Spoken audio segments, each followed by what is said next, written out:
Good evening and welcome to Foresights TV and this is Political Thought with me Avinash Jangama. Tirumala laddu ఇది ఈ లడ్డు చుట్టూ జరుగుతున్నటువంటి వివాదం అంతా ఇంత కాదు. నిన్న లేదా ఇవాళ అనుకుంటా నాకు తెలిసి ఒక నలుగురిని అరెస్ట్ చేశారు ఈ తిరుమల లడ్డుకి సంబంధించినటువంటి ఇష్యూలో.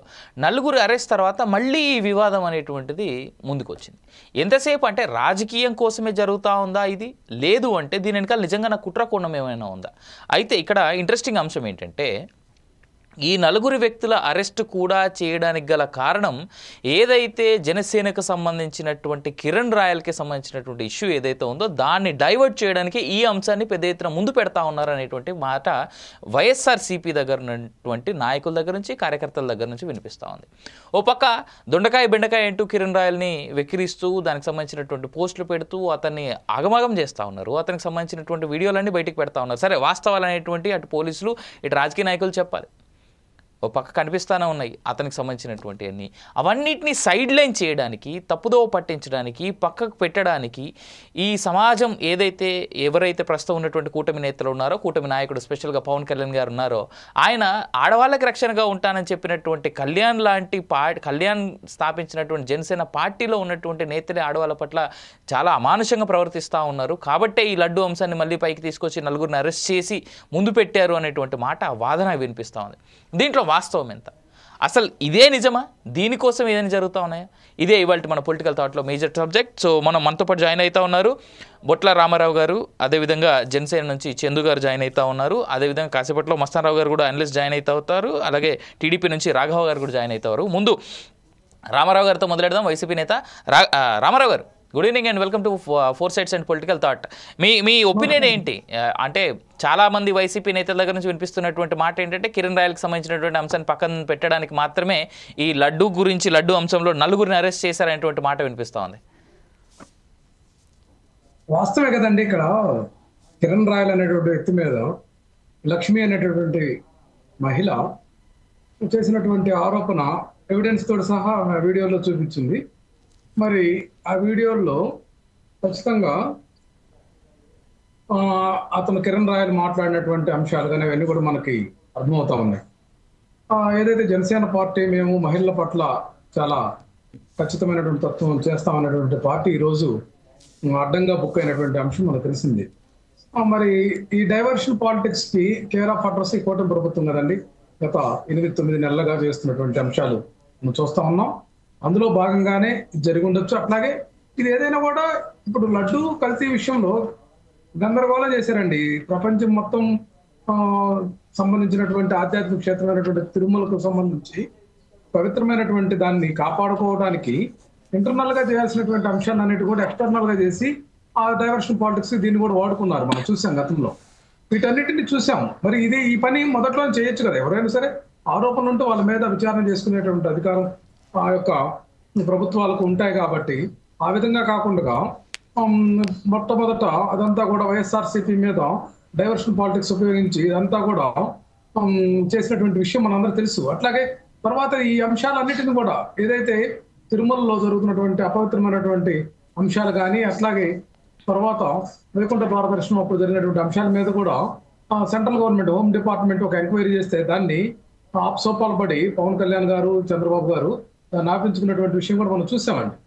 వీటన్నిటిని చూస్తా ఉంటే ఇదంతా కూడా ఒక ఆర్గనైజ్డ్ సిస్టంలో డైవర్షన్ పాలిటిక్స్ కి వీళ్ళంతా పోతనిస్తున్నారు. కానీ నిజంగా వాళ్ళు పరిపాలన పట్ల చిత్తశుద్ధి కానీ, వాళ్ళు పరిపాలన పట్ల ఒక నిబద్ధత కానీ ఉన్నట్లుగా కనిపించలేదండి. రైట్ రామారావు గారు, welcome back to again. Chandu గారు ఉన్నారు జనసేన నేత మనతో పాటు. చందు గారు మీరు ఎలా చూస్తా ఉన్నారు? Good evening sir. Good evening sir. Good evening. Yeah, ఇప్పుడు రామారావు గారు చెప్తున్నారు డైవర్ట్ పాలిటిక్స్ అని. డైవర్ట్ చేయడానికి అంత అవసరం కూడా మాకు లేదు సార్. ఎందుకంటే మేము వచ్చా ఒక చాలా తక్కువ రోజుల్లో జరిగింది, తక్కువ నెలలు అయింది. మరి ఈ వాస్తవాలు ఏంటో ప్రజలందరికీ తెలుసు.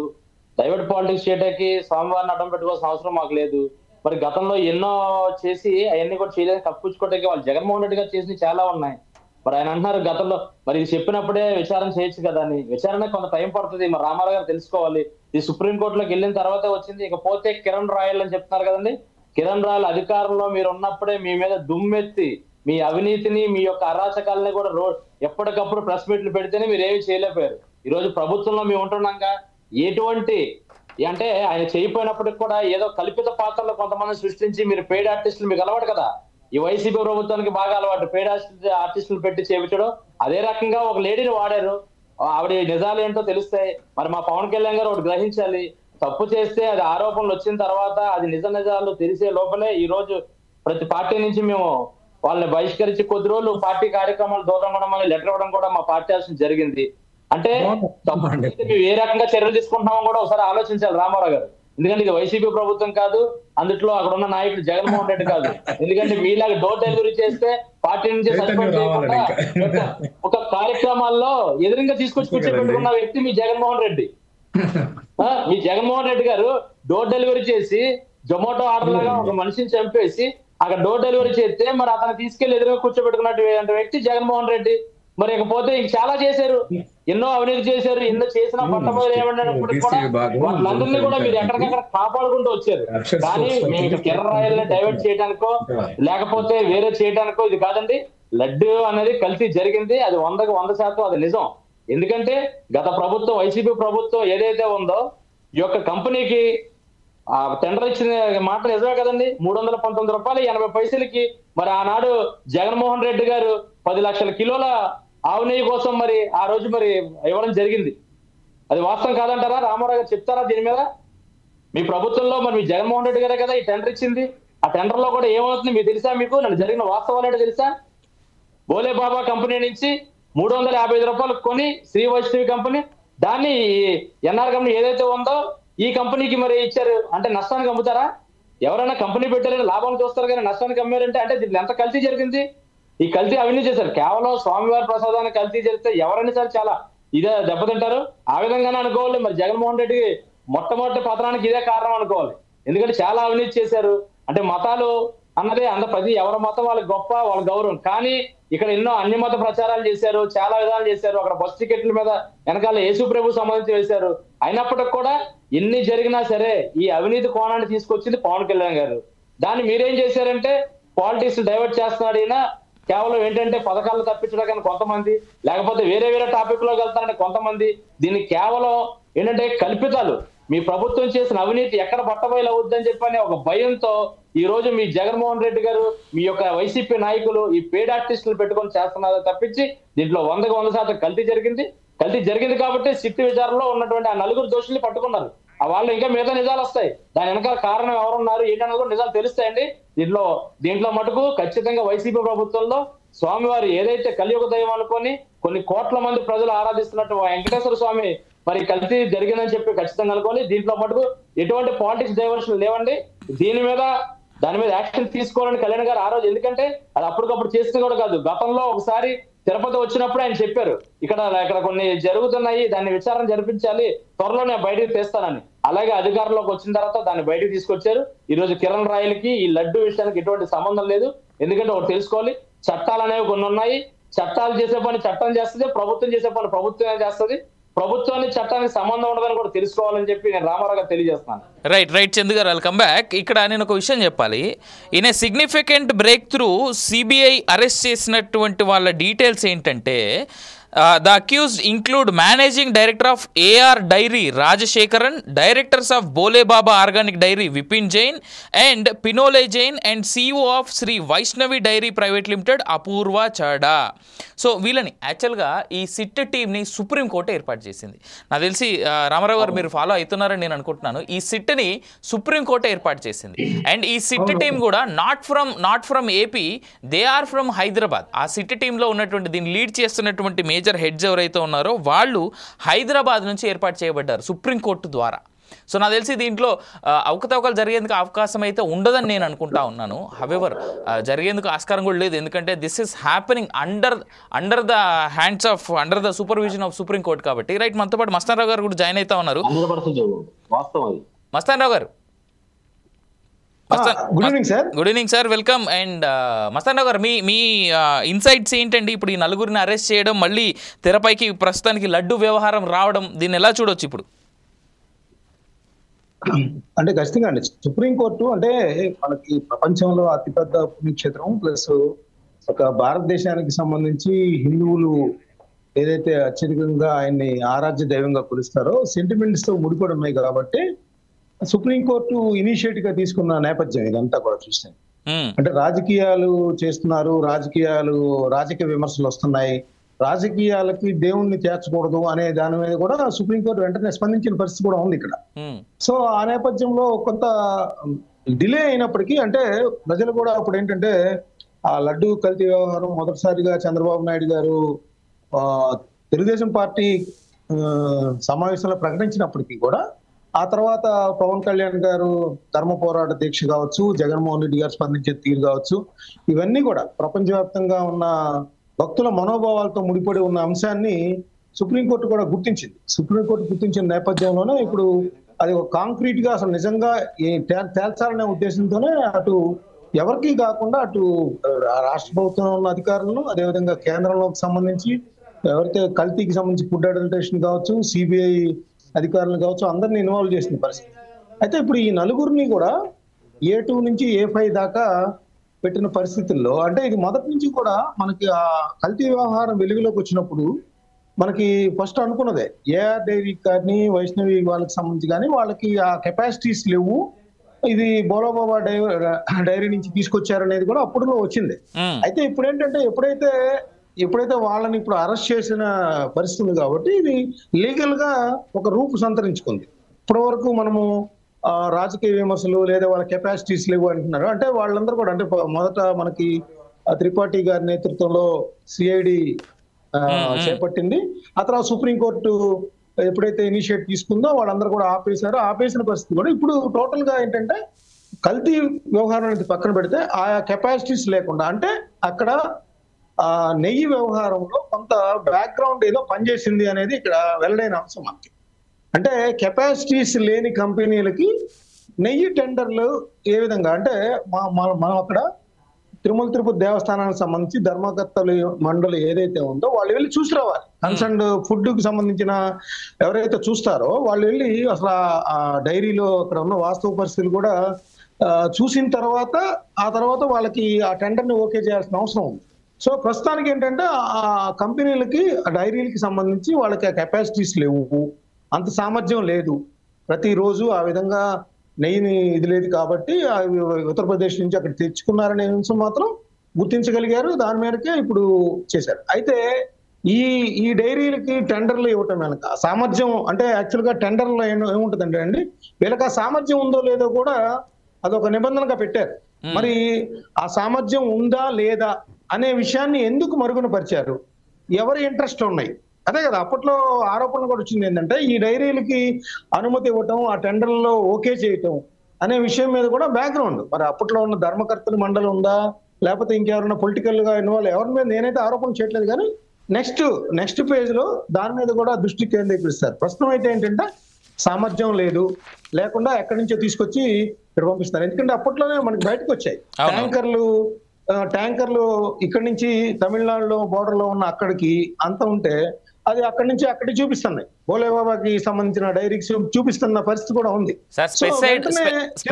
తిరుమల నుంచి స్పెసిఫిక్ గా లొకేషన్స్ మెన్షన్ చేయాలి అంటే రూర్కీ ఆఫ్ ఉత్తరాఖండ్, భోలేబాబా డైరీకి సంబంధించి రూర్కీ ఉత్తరాఖండ్, ఈ వైష్ణవి డైరీ వచ్చేసి తమిళనాడు పూనం బక్కం, ఆ తర్వాత ఏఆర్ డైరీ వచ్చేసి దుండిగల్. అదే సార్ నేను అనేది ఏంటంటే దుండిగల్ నుంచి తిరుమలకి ఒక ట్యాంకర్ రావటం వెంటనే జరిగిపోతా ఉంది. ఎలా జరుగుతుంది, అది విత్ ఇన్ ది టైం ఉంటది, ఒక ఇన్ని కిలోమీటర్లు వెళ్ళాలంటే ఇంత స్పేస్ ఉంటుంది, దాని మళ్ళీ అన్లోడింగ్ వెంటనే జరగదు, రాగానే అన్లోడింగ్ జరగాలి, ఇవన్నీ ఉన్నాయి.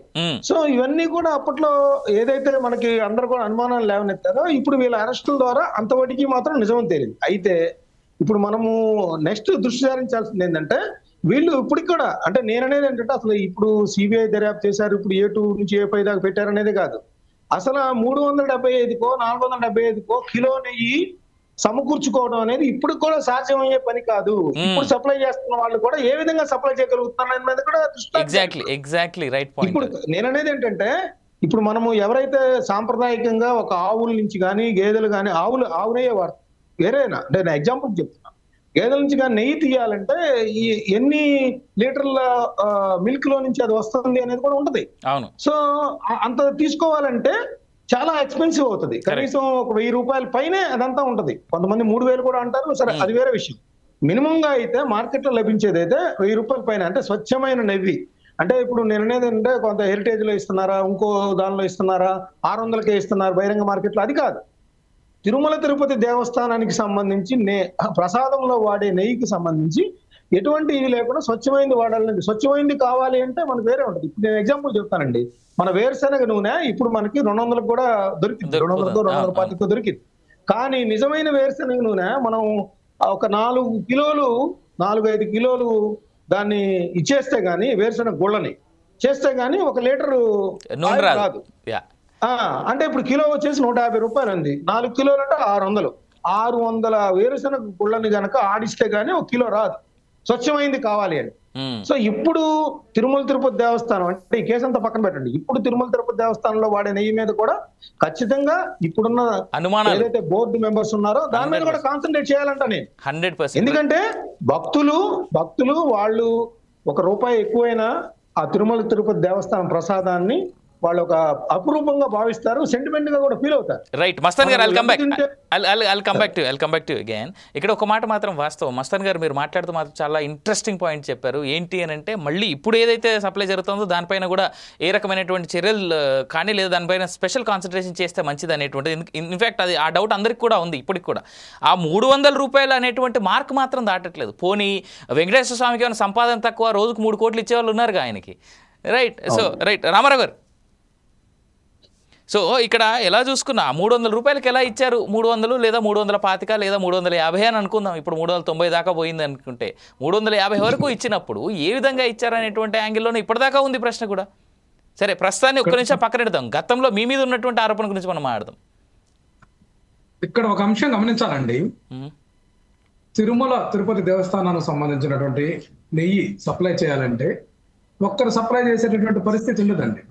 బల్క్ మొత్తంలో కావాల్సినటువంటి అంశం ఉంటుంది. దాంట్లో మెయిన్ టెండర్దారుడు సబ్బు తీసుకునే దానికి ఎన్ని అవకాశాలు ఉంటాయి.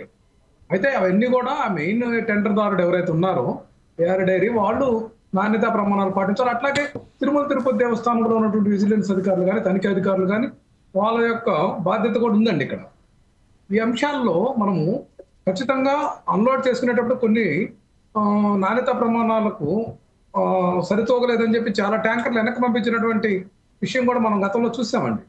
అందువల్ల ఇక్కడ ఎవరినో ఒక రాజకీయ పార్టీని బేస్ చేసి ఆరోపణలు చేయడం అనేది సమంజసంగా ధర్మం కాదు. అక్కడ పరిపాలనలో ఉన్నటువంటి అధికారులు కానీ, దానికి సంబంధించినటువంటి పవిత్రమైనటువంటి దేవస్థానంలో జరిగేటటువంటి కార్యక్రమం ఏదైతే ఆ టెండర్లు కట్టబెట్టారని ఇట్లా రాయడం మీడియా చూస్తున్నాం. అది కరెక్ట్ కాదు.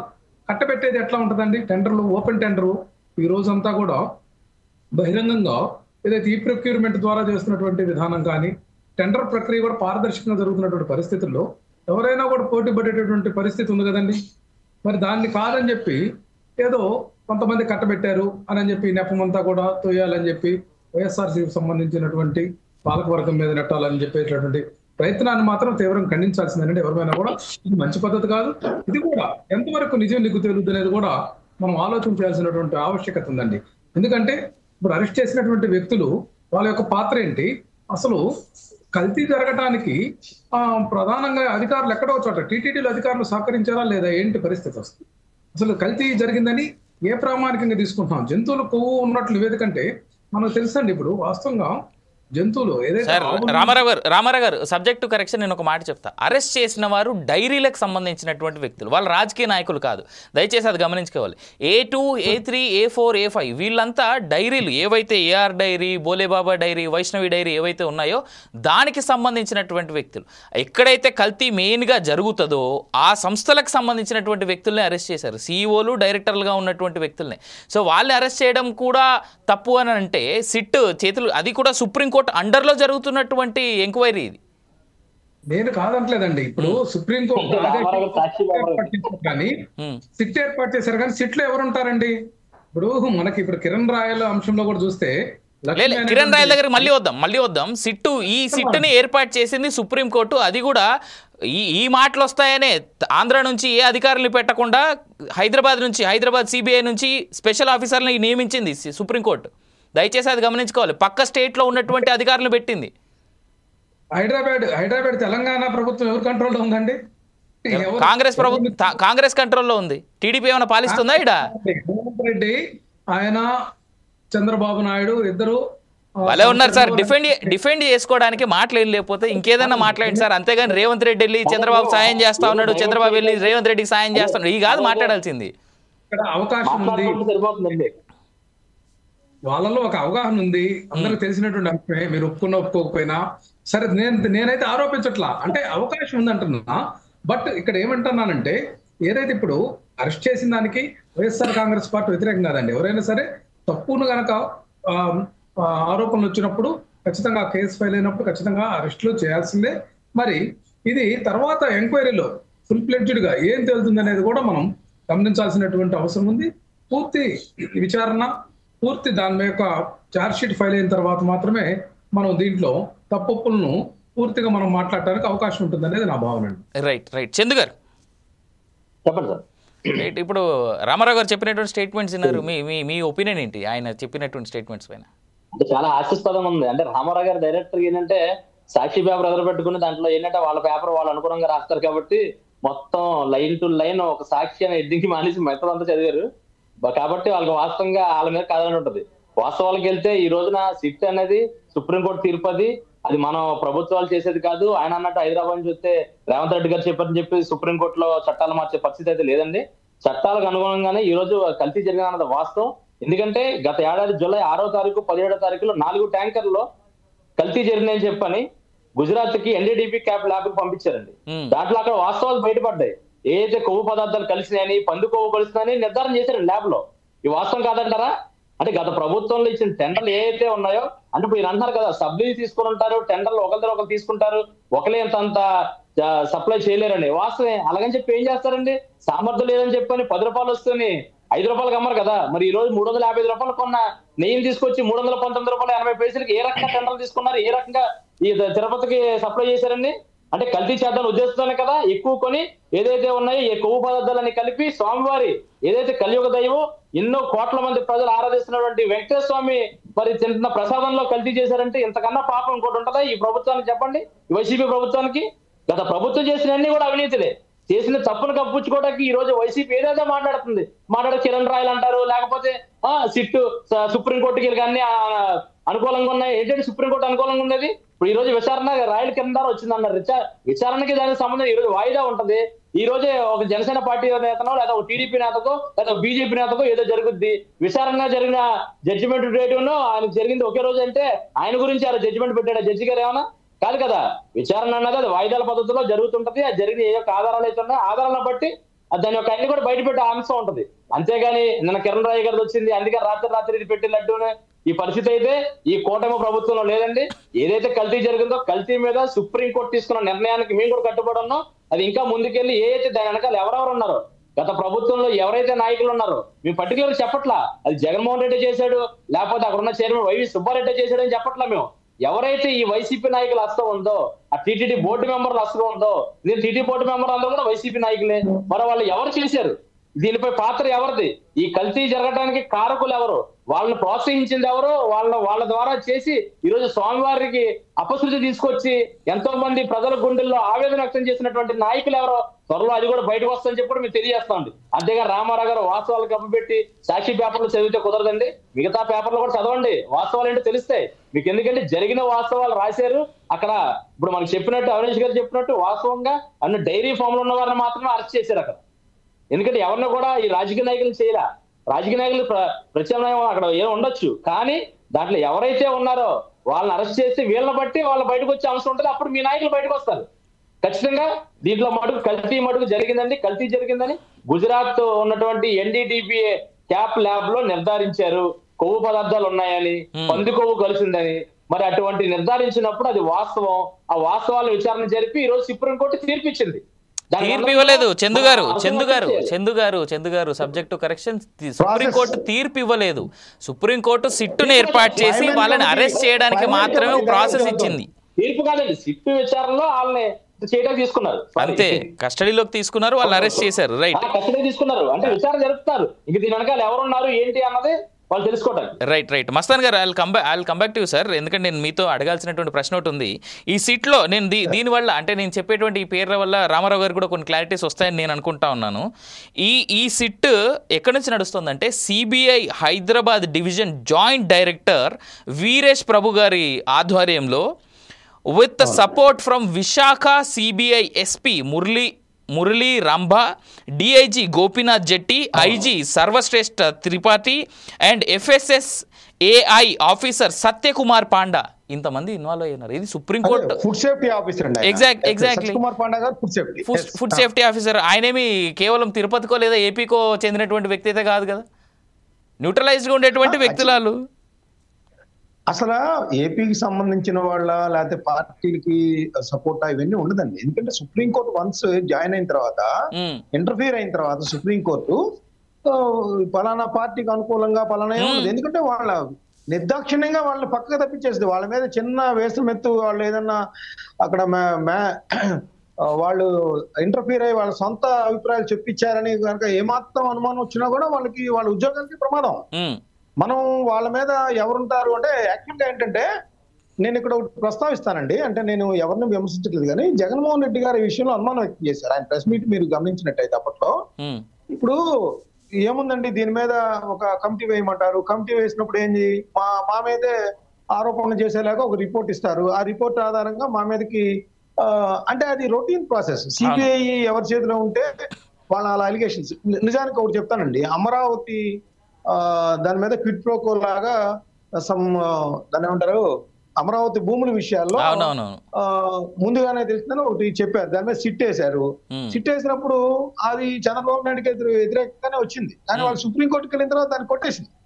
అంటే నేననేది ఏంటంటే, ఇప్పుడు పార్టీల అధికారంలో ఉన్నప్పుడు సిట్లు వేయటం వేరు. ఇప్పుడు చంద్రబాబు నాయుడు గారు కూడా కొన్ని అంశాల మీద, భూ కుంభకోణాల మీద, వాటి మీద సిట్లు వేస్తా ఉన్నారు. ఇప్పుడు వైసీపీ అప్పుడు టెన్యూర్ లో జరిగిన అరాచకాల మీద కూడా ఒక ట్రిబ్యునల్ కూడా ఏర్పాటు చేశారు.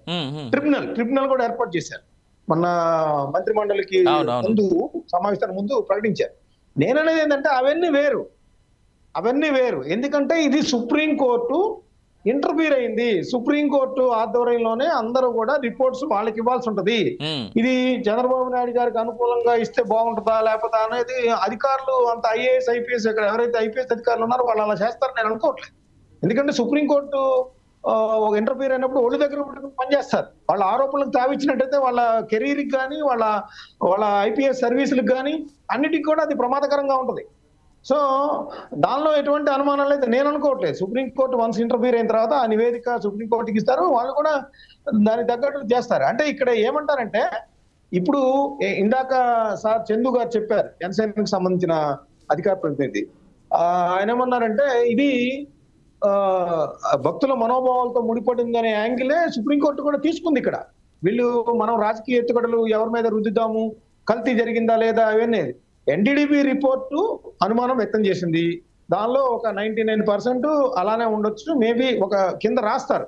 యాక్చువల్ గా మనకి ఏ ల్యాబ్ రిపోర్ట్ అయినా చూసినప్పుడు మీరు గమనిస్తే, ఈవెన్ మనం వెళ్ళి బ్లడ్ రిపోర్టు లేదా మనకి సంబంధించిన డయాగ్నోస్టిక్ సెంటర్స్కి వెళ్ళినప్పుడు కూడా ఇది మొత్తం యాక్యురేట్ కాదు, 99% ఉంటుంది. మేబీ మీరు ఫిజిషియన్ ని కలిసిన తర్వాత మాత్రమే దీన్ని నిర్ధారించుకోవాలనేది ఒక నోట్ పెడతారు. అదేవిధంగా ఎన్డీడీబీ కూడా ఒక ల్యాబ్ రిపోర్ట్ ఇచ్చినప్పుడు ఒక నోట్ పెట్టింది, మాకైతే ఇలా అనిపిస్తా ఉంది, ఫ్యాట్ కంటెంట్ వెజిటబుల్ ఫ్యాట్ అయి ఉండొచ్చు, జంతువుల ఫ్యాట్ అయి ఉండొచ్చు, ఇంకా అంటే స్వచ్ఛమైన నెయ్యి కాక సంథింగ్ ఏదో దీనిలో కలిసింది అనేది ఎక్స్పెక్ట్ చేసిన మాట. ఇక్కడ ఉన్న మాకు ఆధారాలు, దానిలో కనిపించిన ఏవైతే రెసిడ్యూల్స్ ఉంటాయో ఆ ల్యాబ్ పరీక్ష సందర్భంగా అవి ఎక్స్పెక్ట్ చేసింది.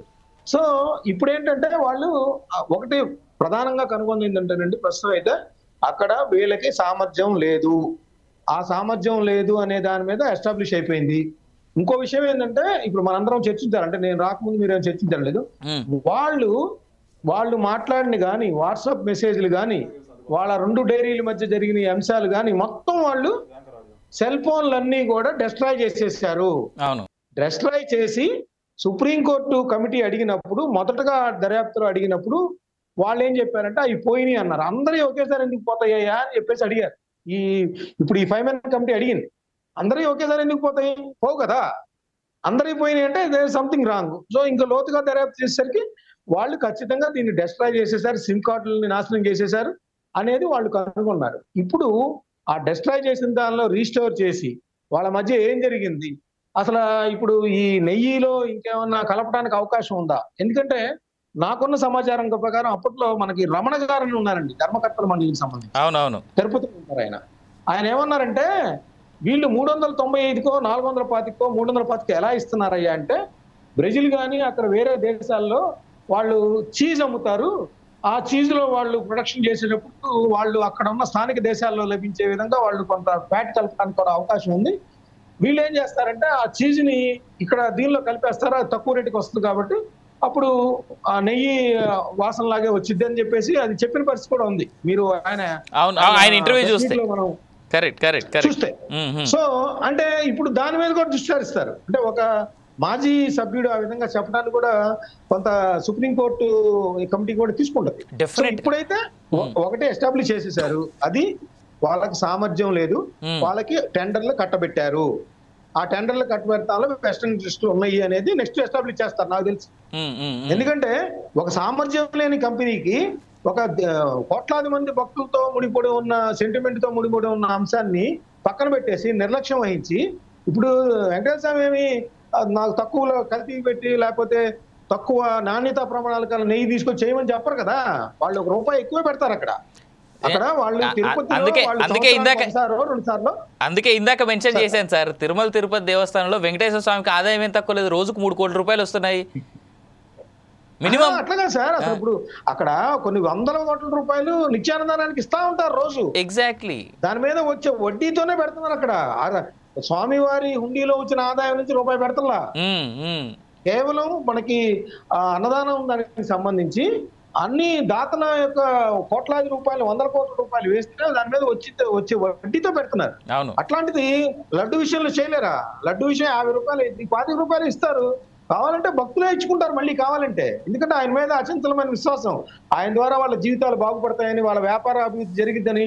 అసలు కొంతమంది టాటా వాళ్ళు వీళ్ళైతే వాళ్ళ తొలి వాహనము వెంకటేశ్వర స్వామికి ఇచ్చెళ్తారు. ఒక వాహనం ప్రొడక్షన్ బిగిన్ చేసిన తర్వాత, ఒక కారు బిగిన్ చేసిన తర్వాత, ఒక ట్రక్ బిగిన్ చేసిన తర్వాత వెంకటేశ్వర స్వామికి డొనేట్ చేసి వెళ్తారు. అంటే అలాగా ఆ కారు అమ్మకాలు పెరగాలనో, లేకపోతే ఆ కారుకు సంబంధించి అంతా కొనుగోలు చేసిన వాళ్ళంతా మంచి రక్షణ పొందాలనో, భద్రంగా ఉండాలనో, ఇట్లాంటి సెంటిమెంట్ ఉంది ప్రతి ఇంట్లో కూడా. వాళ్ళ పెళ్లికి వెళ్ళి వాళ్ళ తాలిబట్టు కనుక అక్కడికి వెళ్ళి దేవుడి దగ్గర పెట్టుకొని తీసుకుంటే ఒక మంచి జరిగితే, ఇలాంటివి ఉన్నప్పుడు వాళ్ళు డబ్బుల దగ్గర చూడరు భక్తులు. వాళ్ళకి కావాల్సింది ఏంటంటే సెంటిమెంట్. వాళ్ళు సాంప్రదాయాల్ని పాటిస్తూ చేసే ప్రసాదాలనే తింటాలని అనుకుంటా ఉంటారు. సో ఖచ్చితంగా దాని మీద కూడా నెక్స్ట్ దృష్టి సారించే అవకాశం ఉంది. ఆ టెండర్లు ఎవరైతే ఓకే చేశారో నిజంగా వెస్ట్ ఇంట్రెస్ట్ ఉందా, లేదంటే ఎప్పుడు అక్కడి నుంచే కర్ణాటక డైరీ కూడా ఆరోపణలు చేసింది, మేము అలా ఇవ్వలేమని చెప్పాము, మేమంత తక్కువకైతే ఇవ్వలేమని చెప్పాము కర్ణాటక డైరీ చెప్పిన పరిస్థితి ఉంది అక్కడ. మరి వీళ్ళు ఎలా ఇస్తారంటే వాళ్ళు ఎలా ఇస్తారో మాకైతే తెలీదు, మేము కొంత క్వాలిటీగా ఇవ్వాలంటే మాత్రం మేము అంత తక్కువ ధరకు ఇవ్వలేమని రిజెక్ట్ చేసిన పరిస్థితి కూడా ఉంది. ఇవన్నీ కూడా 5-1 కమిటీ ఖచ్చితంగా పరిగణలోకి తీసుకున్నది. అంటే రాబోయే కాలంలో, ఎందుకంటే సుప్రీంకోర్టు కాబట్టి వేగ్గా దర్యాప్తు చేసేసి ఏదో కాగితాలు మడితేసేసి ఒక 100 పేజీల నివేదిక ఇచ్చేసేయడం ఉండదు. వాళ్ళు డీటెయిల్ రిపోర్ట్ ఇవ్వాలి, దానికి రెఫరెన్స్లు కూడా చూపించాలి, ఎగ్జాంపుల్ చూపించాలి. అథెంటిసిటీ చాలా ఇంపార్టెంట్ సార్. వాళ్ళకి సుప్రీంకోర్టు చేసేటువంటిది ఏదైతే ఉంటుందో, సుప్రీంకోర్టు ఏర్పాటు చేసినటువంటి సిట్ స్టేట్ గవర్నమెంట్స్ పెట్టినట్టుగా ఉండదు. హ్యాపీగా వాళ్ళకి క్లియర్ ఎవిడెన్సెస్ విత్ ఎవిడెన్స్ ప్రూఫ్లు అన్ని ఇవ్వాలి. ఇప్పుడు వాళ్ళు సెల్ ఫోన్లు డిస్ట్రాయ్ చేశారంటేనే అక్కడ మనకు అర్థమైపోతుంది, అంతే కదా, సంథింగ్ రాంగ్. దానిలో ఏముంటది, వాళ్ళు మెసేజ్లు వెళ్తాయి, దీనిలో ఏదైనా పెద్ద ఘోరాలు నేరాలు ఉండవు కదా. కానీ అక్కడ డిస్ట్రాయ్ చేశారంటే సంథింగ్ ఏదో బయటపడకూడని అంశాలు దానిలో ఉన్నాయి. అవి ఇప్పుడు వాళ్ళ చేత నిజాలు తెప్పిస్తారు, రిస్టోర్ చేస్తారు, టెక్నాలజీ ఉంది చేస్తారు.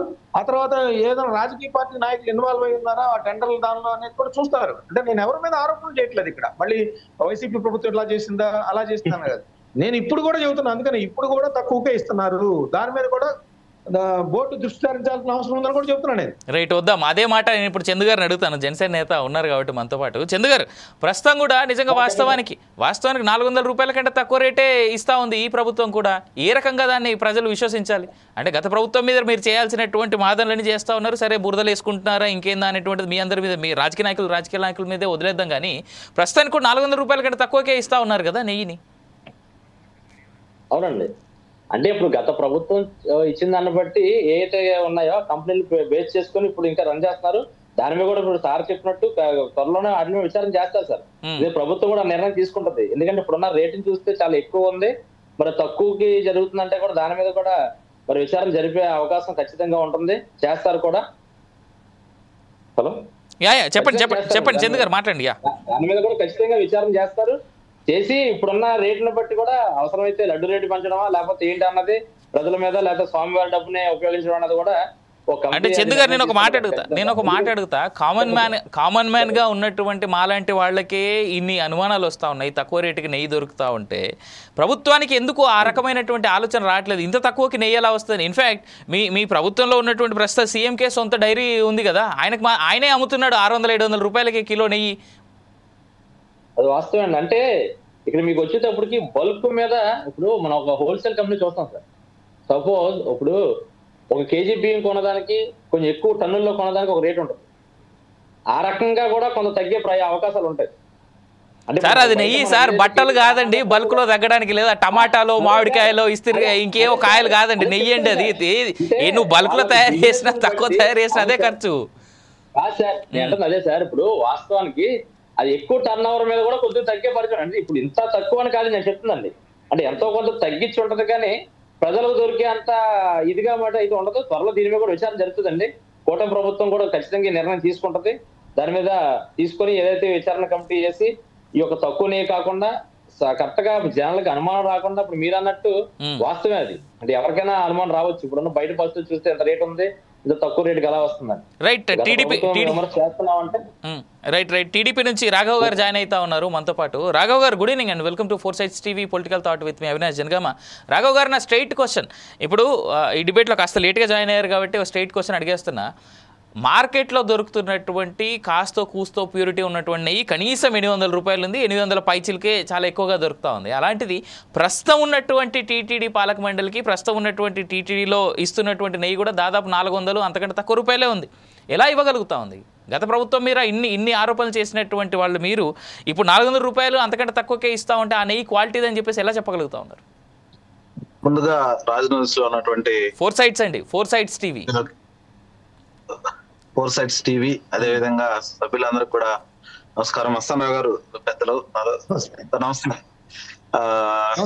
అయితే ఇక్కడ నా పాయింట్ ఏంటంటే బ్రదరు, బేసికల్లీ 200, 300, 400 కాదు, మీరు 350 రూపాయలకు కొన్న దాన్ని 319.80 పైసాకి ఎలా ఇచ్చారు?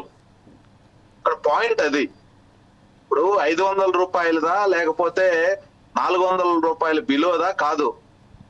మీరు కొన్న నెయ్యి 350 రూపాయలకు కొని 319 రూపాయల 80 పైసలకి ఇచ్చారంటే దాదాపు 35 రూపాయల 20 పైసలకి ఆన్ లీటర్ లాస్ కి మీరు ఇచ్చారు. ఏ వ్యాపారవేత్త అన్నా బుద్ధున్నోడు వ్యాపారం జరుపుకోవాలనుకున్నవాడు లాస్ కి అమ్ముకుంటాడండి? అది గత ప్రభుత్వంలో జరిగింది, మేము అగ్రీ చేస్తా ఉన్నాం. మేమేం దాన్ని అక్కడ కల్తీ జరగలేదని ఇంకోటన అనట్లేదు రాఘవ్ గారు.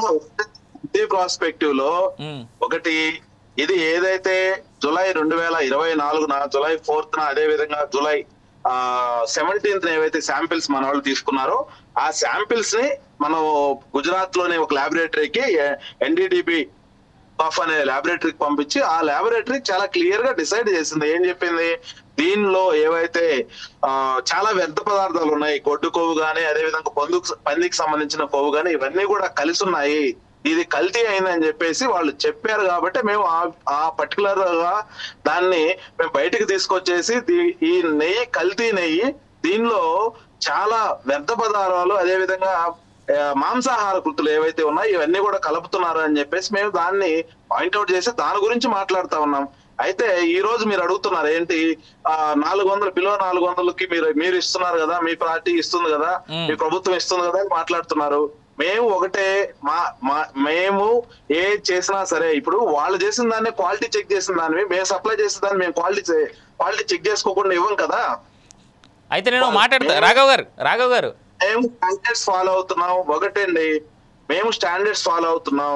ఆ స్టాండర్డ్స్ ప్రకారంగానే ఆ నెయ్యి ఏదైతే ప్రస్తుతం తిరుమల తిరుపతి దేవస్థానానికి మేము సప్లై చేస్తున్నామో అది కూడా ఎటువంటి ఇబ్బంది లేకుండా దానిలో కూడా ప్యూర్ నెయ్యి ఏదైతే ఉందో దాన్నే ప్రస్తుతం టీటీడీకి సప్లై చేయడం జరుగుతుంది. సార్ అదే రేట్ పైన స్టేట్ అంతా కూడా అమ్మొచ్చు కదా, అదెందుకు కుదరట్లేదు?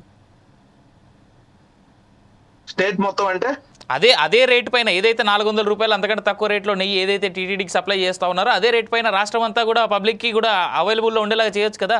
మీ ప్రభుత్వానికే ఉన్నటువంటి మీ ప్రభుత్వంలో ఉన్నటువంటి మీ అధినేతకు ఉన్నటువంటి హెరిటేజ్ సంస్థలోనే 600 నుంచి 700 రూపాయలు ఉంది కిలో నెయ్యి. ఇప్పుడు మీరు ఒకటి గమనించాలి, ఇక్కడ ఇది నెయ్యి అనేది ప్రభుత్వం జనరేట్ చేస్తున్నా లేకపోతే రైతులు జనరేట్ చేస్తున్నారా? ఎగ్జాక్ట్లీ, అడిగేటువంటి ప్రశ్న కూడా అదేనండి. ఇప్పుడు నేను అనేది ఏంటంటే, ఇప్పుడు ఎవరైతే నెయ్యి మీరు అన్నట్టు మేము మా హెరిటేజ్ నుంచో లేకపోతే ఇంకో దగ్గర నుంచో లేకపోతే 900 1000 రూపాయలు పెట్టి తీసుకొచ్చి పెట్టచ్చు. ఇప్పుడు నేను అనేది ఏంటంటే, ఏ నెయ్యి అయితే క్వాలిటీ నెయ్యి ఉందో ఆ క్వాలిటీ నెయ్యిని మేము వాడుతున్నాం. Right, I'll come back to Raghav గారు. యా, రామారావు గారు కామెంట్స్ విన్నారు మీరు. రామారావు గారు మీ స్టేట్మెంట్స్ ఏంటి? 600 వాడితే క్వాలిటీ మీరు చెప్పండి. వస్తా సార్, వస్తా, దాని విషయానికి మళ్ళీ వస్తా. నేను రామారావు గారు కామెంట్స్ విన్నాక నేను మీ దగ్గరికి వస్తా. రామారావు గారు, యా, టీడీపీ నేత మాట్లాడినారు కదా. ఇప్పుడు ఇక్కడ ఒక అంశం అండి, నెయ్యి నాణ్యత అనేది ప్రామాణికము. ధరల విషయానికి వస్తే మనము మస్తాన్ రావు గారు కూడా చెప్పారు, వేరుశనగ నూనె విషయం కానీ మరి అట్లాగే నెయ్యి విషయం కూడా, ఇదంతా కూడా మనం టెక్నికల్ గా. రామారావు గారు ఒకటి చెప్తాను మీకు. మామూలుగా నాకున్న సమాచారం ఉంది నా దగ్గర, ఏంటంటే 1 కిలో నెయ్యి మనము తయారు చేయాలంటే 17 నుంచి 18 లీటర్లు పాలు కావాల్సి వస్తాయి ఏంటండి. ఒక ప్యాకెట్ 60 రూపాయలు 70 రూపాయలు అయింది. ఏది మంచి క్వాలిటీ రెడ్ కానీ బ్లూ కానీ ఇట్లా ఉంటాయి, వేరియేషన్స్ ఉంటాయి. యావరేజ్ తీసుకుని 35 అంటే 70 రూపాయలు లీటరు. 70 రూపాయలు లీటర్ అంటే 17 చూడండి, 17 లీటర్లు ఇంటూ 70. సో అంత అది రావట్లేదు. ఇంకొకటి, లాస్ట్ టైం వైవి సుబ్బారెడ్డి గారు ఏం చెప్పారంటే అంటే నేను ఇన్ఫర్మేషన్ కోసం చెప్తానండి, మళ్ళీ విమర్శనుకోబాకండి, ఇన్ఫర్మేషన్. వైవి సుబ్బారెడ్డి గారు ఏం చెప్పారంటే, స్వామివారికి నివేదించే ప్రసాదం వేరండి, లడ్డూ ప్రసాదంలో వాడే నెయ్యి వేరు. స్వామివారికి నివేదించే ప్రసాదాల తయారీకేమో మన ఎక్కడి నుంచి వేరే రాజస్థాన్ నుంచి తెచ్చారంటండి. అది దగ్గర 1600 రూపాయలు ఉంటుందంట కిలో నెయ్యి. అదే లడ్డూ ప్రసాదంలో వాడేది మాత్రం మనకు 320 రూపాయలదే వాడుతుంది. సో ఈ వేరియేషన్ ఎందుకు వల్ల ఆ విధంగా దానికైతే అలా వాడుతున్నారు, కోట్లాది మంది తినేదైతే ఇలా వాడుతున్నారు అనేది కూడా ఇప్పుడు అది సారేస్తుంది. అంటే నేను ఇన్ఫర్మేషన్ జస్ట్ మనం అందరం ఉన్నాం కాబట్టి ఇన్ఫర్మేషన్ తెలియాలనే ఉద్దేశంతో చెప్తున్నా. అది ఓకే సార్. ఇప్పుడు అది ఒకటండి, అక్కడ టీటీడీలో ఆనవాయితీగా వచ్చేటటువంటి ఆచారాలు సాంప్రదాయాలు దాన్ని బట్టి వాళ్ళు తీసుకునే నిర్ణయాలు ఆధారపడి ఉంటుంది. ఇప్పుడు మనం మాట్లాడుకునే అంశం ఏంటంటే, వ్యవస్థలో చాలా లోపాలు మనకు తెలియనటువంటి అంశాలు ఉన్నాయి. మీరే చెప్పారు కదా, నూనె సంబంధించి ఎగ్జాంపుల్ చెప్పారు. అట్లాగే నెయ్యి తయారు కావాలంటే ఎన్ని లీటర్ల పాలు కావాలి, దాని వాల్యూ. అట్లా నీకు డైరీస్ ఎట్లా అంటే, నాకు తెలిసినంత వరకు ఇప్పుడు ఆవు నెయ్యి, ఆవు పాలు కొంచెం రేటు తక్కువే ఉంటుంది. అంటే బల్క్ గా ఆ పాలలో నుంచి, ఆ పచ్చి పాల నుంచి నెయ్యి వెన్నపోసి తీసి తర్వాత ఆ పాలను కూడా ఎక్కిరించేటటువంటి సిస్టమ్ ఉందండి. మరి దాంట్లో ఎట్లా మేనేజ్ చేస్తున్నారు అనేది టెక్నికల్ గా మనము అదంతా కూడా సైంటిఫిక్ మెథడ్ లో వాళ్ళు ప్రామాణికం తీసుకొని నాణ్యత పరీక్షించుకోవాల్సిందేనండి. అట్లా ఇప్పుడు మనం తినేటటువంటి ఆహార పదార్థాలు ఇటన్నిటి విషయాల్లో కల్తీ అనేది సర్వసాధారణం అయిపోయింది. మనం ఇప్పుడు ఎక్కడ ఓన్లీ మనం లడ్డు విషయం మాట్లాడుకుంటున్నాం. ఇవాళ మనం వ్యవస్థలో చూస్తే ప్రతిరోజు కూడా కల్తీ తినటము, అట్లాగే ఈ యొక్క ప్లాస్టిక్ యూసేజ్ కానీ చాలా మన ఆరోగ్యానికి సంబంధించి అనేక అంశాల్లో మనం రోజువారీ జరిగేటటువంటి అనేక రకాలైన ఏదైతే ప్రజలకు ఇబ్బందికరమైనటువంటి వ్యవస్థ మనకు కొనసాగుతుంది. ప్రభుత్వానికి అన్నిటి మీద సైంటిఫిక్ మెథడ్లో వాస్తవంగా ఆరోగ్య రీత్యా ఏదైతే ఆరోగ్య సంస్థల యొక్క ప్రామాణికాలు పాటించేటటువంటి విధానానికి వచ్చినప్పుడే అట్లా ఈ నెయ్యి విషయం కానీ మిగతా నూనెల కల్తీ విషయాల్లో కానీ మనం ఖచ్చితంగా మార్పు తెచ్చుకోవాల్సినటువంటి అవసరం అయితే ఉందండి. ఇక్కడ ఏమైందంటే, ఇండియా అనేది కొంచెం పేద దేశం కాబట్టి ఏ తక్కువ రేటుకు వస్తే అది కొనేటటువంటి ప్రజల యొక్క ఆలోచన విధానాన్ని బట్టి అన్ని జరుగుతాయి. సార్ దేశం సార్ ఒక్క మాట రామారావు గారు, నేను మీ మాటకు అడ్డొస్తున్నా, దయచేసి నన్ను మన్నించాలి. దేశం పేద్దేమో కానీ డెవలపింగ్ కంట్రీ. అండ్ ఇంకోటి ఏంటంటే తిరుమల తిరుపతి దేవస్థానం మాత్రం వరల్డ్లోనే one of the most richest టెంపుల్స్లో అదొకటి. తిరుమల తిరుపతి దేవస్థానానికి రోజుకు వచ్చేటువంటి బ్యాంకు వడ్డీలే దాదాపు 10 నుంచి 20 కోట్ల వరకు ఉంటాయి. దయచేసి దేశానికి తిరుమల తిరుపతి దేవస్థానానికి వచ్చేటువంటి ఆదాయంతో మనం దేవుడికి, అదేవిధంగా ఆ దేవుడిని నమ్మి అక్కడ వచ్చేటువంటి ప్రసాదాన్ని తినేటువంటి భక్తుల విశ్వాసాలతో మాత్రం ఆడుకునేటువంటి విషయం మాత్రం దయచేసి కంపేర్ చేయొద్దు. ఇది నా రిక్వెస్ట్. కాదండి, ఇక్కడ పాలక వర్గాలకు సంబంధించి నిర్ణయాలు తీసుకుంటే మరలా ఏమంటే ఇబ్బందికరమైనటువంటి అంశాలు ఉంటాయి కదండి. ఎక్కువ ధరకు తక్కువ ధరకు ఉన్నారనేది ఇవన్నీ ఉంటాయి టీటీడీలో. మనము వాస్తవమే తిరుమల తిరుపతి దేవస్థానం చాలా ఆదాయం ఉన్నటువంటి టెంపుల్, ఆస్తులు ఉన్నటువంటి టెంపుల్. ఖచ్చితంగా వాళ్ళు క్వాలిటీ తీసుకోవచ్చు. అసలు వ్యవస్థలోనే ఈ లోపాలు ఉన్నప్పుడు తిరుమల తిరుపతి దేవస్థానం అయినా లేకపోతే ఇంకొక హైజీనిక్ అనిల్ అంబానీ అయినా ఎవరైనా కూడా ఈ కల్తీ పార్టీ పడాల్సిందేనండి. ఎవరైనా కూడా ఆస్తులు ఉన్నంత మాత్రాన్ని కాదు కదా. వ్యవస్థలో ఉన్నటువంటి మార్పులు, అట్లాగే ఈ సైంటిఫిక్ మెథడ్స్ ఇలా మనకి చాలా సైంటిఫిక్ మెథడ్స్ వచ్చినా కూడా చూస్తా ఉన్నాం. ఈ యొక్క మెడికల్ విషయాల్లో కూడా మెడికల్ మాఫియా మీద రకరకాల ప్రచారం జరుగుతూ ఉన్నాయి. ఫార్మా రంగంలో ఏదైతే ఔషధ సంస్థలు కూడా చాలా మెడిసిన్స్ విషయంలో గందరగోళం చేస్తారు. అట్లాగే హాస్పిటల్స్ రంగంలో కూడా తక్కువ ఖర్చుతో అయ్యేదాన్ని కూడా ఎక్కువ వసూలు చేస్తున్నారు. ఇవన్నీ కూడా నిదానంగా రావాల్సినటువంటి ఆవశ్యకత ఉంది. ప్రజల్లో చైతన్యం రావాలా. ఇక్కడ ఒకటేనా ఏంటండి, ఏంటంటే రాజ్యాంగబద్ధంగా జరుగుతున్నటువంటి దాంట్లో అపశృతులు జరిగినాయి. ఎందుకంటే ఓటును అమ్ముకోవడం, కొనుక్కోవడం దగ్గర నుంచి ఈ యొక్క బాధ్యతారాహిత్యం పెరిగిపోయిందండి వ్యవస్థలో. ఎన్ని చెప్పుకుంటా బాధ్యతారాహిత్యం పెరిగిపోయినంత ఎవరు ప్రశ్నించలేనటువంటి పరిస్థితి ఉంది. ఓట్లు అమ్మడము కొనడం. ఎందుకంటే రాజకీయ నాయకులేమో మేము ఓటు కొనుక్కున్నాము కాబట్టి మేము అధికారుల దగ్గర అధికారులేమో మేము పోస్టింగ్ డబ్బులు ఇచ్చి తెచ్చుకున్నాం రాజకీయ నాయకుల దగ్గర. ఇట్లా ట్రయాంగిల్ సిస్టంలో ఒకరి మీద ఒకరు చెప్పుకున్నటువంటి విధానంతో ఈ యొక్క ప్రజాస్వామ్య వ్యవస్థ అంతా కూడా కలుషితమైనటువంటి పరిస్థితుల్లో మనం ఎక్కడ దేన్ని ఒకదాన్ని పట్టుకుంటే అవదండి. ఇది ఓవరాల్ గా ఎక్కడంటే ఓటర్ దగ్గర నుంచే, ప్రజల్లో నుంచే చైతన్యం వచ్చినప్పుడు ఈ యొక్క ప్రశ్నలన్నీ కూడా ప్రజలు ఆమోదించి ప్రశ్నించగలిగినప్పుడే ఏదైతే రాజకీయ వ్యవస్థ కానీ ఒక అధికారులు కానీ యొక్క నాణ్యతా ప్రమాణాలు కానీ వీటన్నిటి మీద అవగాహన రాను మేధావులు కానీ అట్లాగే వచ్చేటటువంటి తరాలైనా ఖచ్చితంగా ఇది రైట్ రామారావు గారు, నాకు తెలిసి రాజకీయ నాయకులే ఓటర్లో రావాల్సిన చైతన్యం గురించి మాట్లాడుతూ ఉంటే ఇంట్రెస్టింగ్ గా అనిపిస్తా ఉంది నాకు. Right, will head for a conclusion. Chandu గారు, ఫైనల్ గా మీ కంక్లూజన్ ఏ విధంగా చూడొచ్చు అంటారు? సార్ కంక్లూజన్ ఏముందంటే, ఇప్పుడు వాస్తవం జరిగిందనేది మీ అందరూ తెలుసు. లడ్డూ కల్తీ జరిగిందని ఇప్పుడు రామారావు గారు చెప్తున్నారు. ఏమనంటే రాజ్యాంగాలన్నీ అయ్యని. వాస్తవం చూసుకుంటే కనుక సుప్రీంకోర్టు విచారణ చేసింది. దాంట్లో ఎవరైతే 4 నిందితుల్ని అరెస్ట్ చేసి కస్టడీకి తీసుకుని విచారణ జరుపుతున్నారు. దాంట్లో ఇంకా నిజాలు తెలుస్తాయి. దాని వెనకాల ఎవరున్నారో కూడా ఆయన కూడా బట్టబయలు అవుతాయండి. అంతేగాని ఇదేదో ఆయన చెప్పినట్టు కిరణ్ గారిని మాఫీ చేయడానికి జరిగిన వాస్తవాన్ని జనసేన పార్టీలో జరిగిన ఒక నాయకుడి కోసం జరిగిన దాన్ని కప్పిపుచ్చడానికి ఈ లడ్డూ వ్యవస్థను అయితే కార్యక్రమం అనేది పైకి తీసుకురాలేదు. వాస్తవంగా లడ్డూ అనేది కల్తీ జరిగింది. అది ఎంత పర్సెంటేజ్ జరిగింది అన్నది పక్కన పెడితే కల్తీ అయితే జరిగింది కాబట్టి దాని మీద ఖచ్చితంగా విచారణ జరిపి వాళ్ళందరూ కూడా ఇంకా మిగతా వాళ్ళకి కూడా శిక్ష పడేటట్టు నిర్ణయాలు తీసుకుంటారండి. దానికి కూటమి కూడా సపోర్ట్ చేస్తుంది. ఎందుకంటే ఇప్పుడు మీరు అన్నట్టు మీరు అన్నట్టు ఎందుకంటే ఇప్పుడు మీరు మాట్లాడారు కదా, బయట కలిసి నెయ్యి రేటు ఉంటే మీరు ఎక్కడ అని దాని మీద కూడా విచారణ జరుపుతాం. మేము కూడా దాన్ని కూడా ప్రభుత్వం దృష్టిలోకి తీసుకెళ్తాం. అలాగే మా నాయకుల దృష్టికి కూడా తీసుకెళ్తాం. దీనిపై ప్రజల్లో ఎటువంటి ఆలోచనలు ఉన్నాయి కాబట్టి దాని గురించి కూడా మనం కూడా గత ప్రభుత్వం చేసినట్టు లేకపోతే వేరే జరిగినట్టు మన దగ్గర జరగకూడదు కాబట్టి దానిపై ముఖ్యమంత్రి గారికి అలాగే డిప్యూటీ సీఎం పవన్ కళ్యాణ్ గారికి కూడా మీ యొక్క నిర్ణయానికి కూడా మీ అందరూ కూడా కట్టుబడి ఉన్నాం కాబట్టి అది వాస్తవం కాబట్టి మేము కూడా తీసుకెళ్తాం. ఎందుకంటే అవినీతిని మేము ఎక్కడా ఉంచాం. అలాగే ఎటువంటి కల్తీలు చేసి స్వామివారిని మోసం చేసే పరిస్థితి మా ప్రభుత్వంలో జరగదు. దానిపై ఎవరున్నా సరే చేస్తాం. వాళ్ళు ఎటువంటి శిక్ష పడాలో దానికి చేస్తాం అని తెలియజేస్తాం. రైట్ రామారావు గారు, మీ కంక్లూజివ్ కామెంట్స్. ఏం లేదండి, ఇక్కడ ఒకటే అంశం. ఏదైనా సరే ఆ తిరుమల తిరుపతి అనేటటువంటి దేవస్థానం చాలా పవిత్రమైంది.